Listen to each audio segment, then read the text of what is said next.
ഇത് ഇൻബ്യൂട്ടിയുടെ ഒരു ഐ ക്രീമാണ്.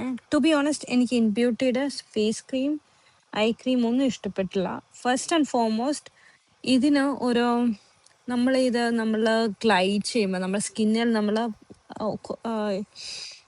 ഇത് ചെയ്യുമ്പോൾ സെറ്റ് ചെയ്യുമ്പോഴേക്കും റബ്ബിൻ ചെയ്യുമ്പോഴേക്കും അതിങ്ങനെ കട്ട പീസായിട്ട് വരും. ഭയങ്കര ഓക്വേർഡ് ഫീലിംഗ്.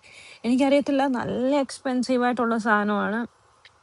എൻ്റെ സിസ്റ്ററിന് ഇൻബ്യൂട്ടിയുടെ ഫേസ് ഐ ക്രീം എല്ലാം അവൾ പുരട്ടിയിട്ട് പോയി. മുഖമെല്ലാം കൂടെ തടിച്ചു പൊങ്ങി.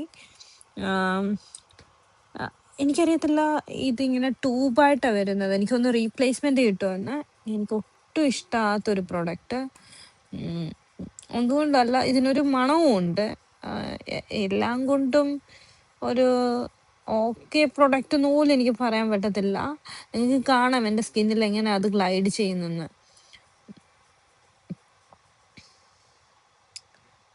ഇത് കാണുമ്പോഴേക്കും ഞാൻ വിചാരിച്ചു നല്ലതായിരിക്കും. കാരണം എൻ്റെ സിസ്റ്ററിന് സഫോറയിലെ അസോസിയേറ്റ് പറഞ്ഞു കൊടുത്തിട്ട് അവൾ പോയി മേടിച്ചതാ.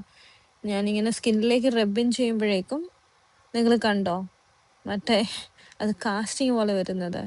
ഒട്ടും ഇഷ്ടമായില്ല, ഒട്ടും ഇഷ്ടമാകാത്തൊരു പ്രൊഡക്റ്റ്. ഞാൻ ആരും റെക്കമെൻഡ് ചെയ്യത്തുമില്ല ഇത്രയും വില കൊടുത്ത് മേടിക്കാൻ. ഇതാണ് എനിക്ക് ഗ്ലൈഡ് ചെയ്ത് കഴിഞ്ഞപ്പം വന്ന റിസൾട്ട്. എൻ്റെ സിസ്റ്ററിൻ്റെ ഫേസ് കണ്ടോ, തടിച്ചു പൊങ്ങി. കണ്ണയിലും പുരട്ടി പുള്ളിക്കാരി ഐ ക്രീമും ഫേസ് ക്രീമും എല്ലാം പുരട്ടിയിട്ട് റിയാക്ഷൻ വന്നെയാണ്. സെൻസിറ്റീവ് സ്കിന്നിന് പറ്റത്തേ ഇല്ല. അപ്പം ഇതാണ് ഒരു പ്രൊഡക്റ്റിൻ്റെ റിവ്യൂ.